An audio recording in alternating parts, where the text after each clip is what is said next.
Akenshi burya baravuga ngo icyo uzaba cyo muragendana, uwamubonaga wese yamubonagamo umusitari, icyo gihe yari ataraba umusitari ndetse nawe ubwe ntabyo yari azi, ntiyabitekerezaga, gusa n'ubundi ingano ye yakuruye abakobwa benshi by'umwihariko hano i Nyarugenge, urukundo yeretswe si iby'ubu ahubwo ni ibya kera, ariko burya ngo iyo uzaba umusitari ubyiyumvamo. Mugisha The Ben The Tiger yakuze yumva ko azaba umusitari, yakuze agenda nk'abasitari, ingano ye ubwayo yamugiraga umusitari, ngahe nguko uru ni urugendo rwe, tugiye kugaruka ku rugendo rw'ubuzima bwa Mugisha Benjamin uzwi nka The Ben.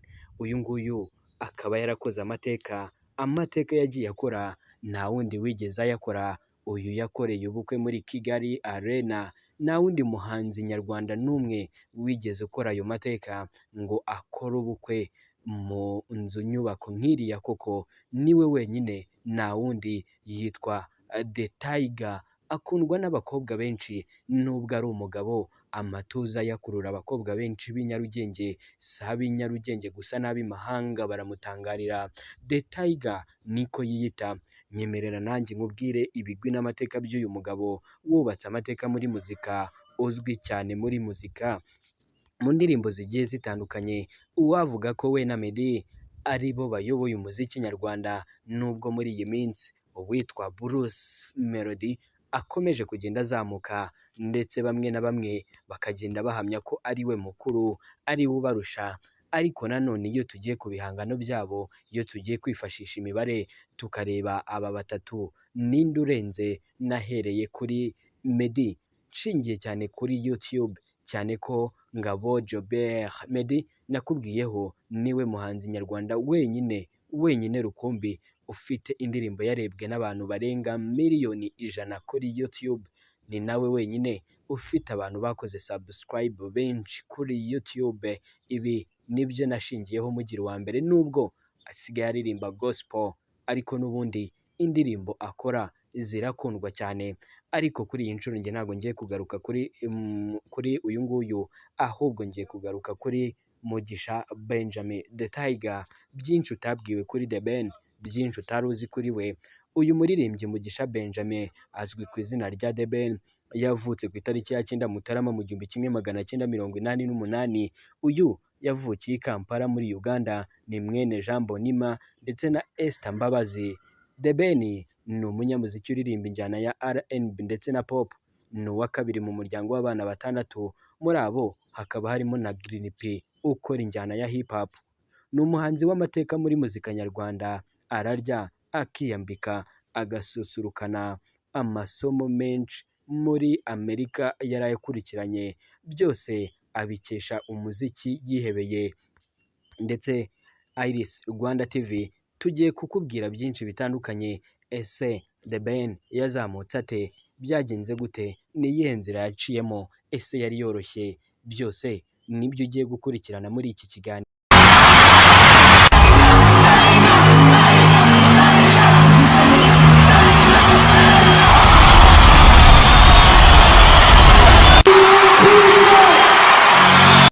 Nk'uko natangiye mbikubwira, uyu muririmbyi Mugisha Benjamin azwi ku izina rya The Ben, yavutse tariki ya 9 Mutarama mu 1988. Uyu yavukiye i Kampala muri Uganda, mwene Jean Bonima ndetse na Esther Mbabazi.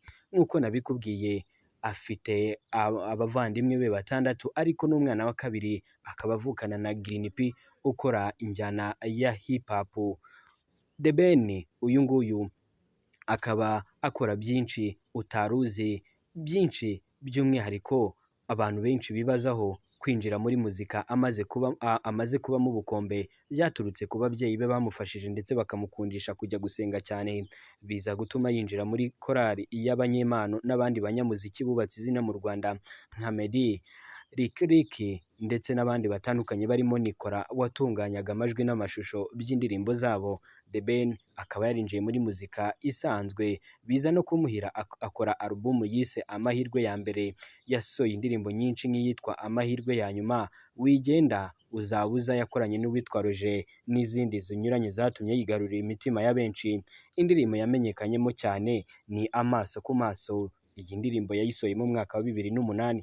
nyuma y'izindi nyinshi zamenyekanye cyane yari yararirimbyemo, by'umwihariko izo yaririmbanye na Tom Close ndetse n'abandi batandukanye, harimo nk'indirimbo yitwa Sibeza ndetse na Mbwira. Izi zose yaziririmbanye na Tom Close. Nyuma yaho yaje no gushyira hanze indirimbo nka Ese Nibyo n'izindi, nyuma aza kwerekeza muri Amerika, aho yaje gukomereza ubuhanzi bwe akorana indirimbo Turi Kumwe n'umwe mu batunganya indirimbo ariwe Mike Listen kuwa 15 Nzeri kuwa 15 Nzeri mu mwaka w'ibihumbi bibiri na cumi na gatandatu. Uyu The Ben yatumiwe nk'umuhanzi mu ihuriro ku buringanire no gushaka icyazamura iterambere ry'umugore. Iryo huriro ryiswe Rwanda Women Convention Canada, rihuza abanyarwanda n'inshuti zabo mu mujyi wa Montreal muri Canada. Iyi Rwanda Women Convention Canada yateguwe na ambasade y'u Rwanda muri Canada. Iri ryari ihuriro rimara iminsi ibiri kuva ku itariki ya 16 kugeza 17. Uretse The Ben, Nyampinga w'u Rwanda icyo gihe by'umwihariko uwa 2015 Kundwa Doriane nawe yari mu bashyitsi batumiwe. The Ben i New York kuwa 19 Kanama muri mwaka wa 2016. The Ben yatumiwe mu gitaramo mu mujyi wa New York ahitwa Buffalo ku butumire bw'ihuriro ry'abanyarwanda batuye muri ako gace. Icyo gitaramo cyabaye tariki ya 2 Ukwakira 2016. Mu kwakira uwo mwaka nyine, The Ben yashyizwe mu bahanzi bahatanira ibihembo bya African Entertainment Award byatangiwe i New York kuwa 22 Ukwakira 2016. Yari ahanganye n'abahanzi bakomeye barimo Diamond Platnumz, Eddy Kenzo, John McCain ndetse n'abandi benshi barimo Ommy Dimpoz ndetse na MC Galaxy. Muri Nzeri nanone yisanze mu irushanwa ngarukamwaka rihuza abahanzi b'abanyempano muri Afurika. Uwa mbere agahabwa igihembo gikomeye cy'amayero ibihumbi 10.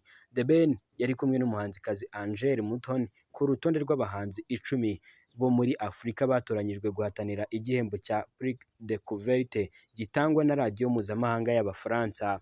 Muri Kamena icyo gihe The Ben yatumiwe mu gitaramo cyahuje abanyarwanda batuye mu Buholandi muri Nyakanga 2016. Ni igitaramo cyari cyateguwe na ambasade y'u Rwanda muri iki gihugu, gihuriramo abanyarwanda batuye mu mijyi itandukanye no mu bihugu bihana imbibi cyo kimwe n'inshuti zabo. Tariki ya 26 Mutarama 2015 nibwo The Ben yemeye ko ari mu rukundo n'umukobwa witwa Midi uba muri Amerika. Icyo gihe yanyomoje amakuru yavugaga ko yaba yaranamuteye inda. Muri Kamena umwaka wa 2016 hacicikanye inkuru zivuga ko The Ben yaba yaramaze gutandukana n'uwo mukunzi we, nubwo ku ruhande rwe atigeze ashaka kugira icyo abivugaho. Gusa byanavuzwe ko uyu muhanzi yaba abana n'uwo mukobwa, ariko The Ben avuga ko kugira ngo agere aho umukobwa atuye bimusaba amasaha arenga 5. Tariki ya 2 Mutarama 2017 The Ben yari ategerejwe mu Rwanda, aho yagombaga kwifatanya n'abanyarwanda gutangira umwaka mushya muhire. Charly na Nina, Yvan Buravan ndetse na Bruce Melody ni bamwe mu bahanzi bari kuzasangira urubyiniriro, ndetse ni nako byagenze. Aba bombi baraje barakora ndetse birakundwa, bakoze igitaramo gikunzwe, barakunzwe cyane. The Ben mu mwaka wa 2019 nibwo yabengutswe umukobwa w'uburanga, umukobwa mwiza, maze abaguyemo bimwe abanyarwanda bakunze kuvuga, yitwa Miss Uwicyeza Pamela nyuma yo kwitabira irushanwa ry'ubwiza rizwi nka Miss Rwanda 2019.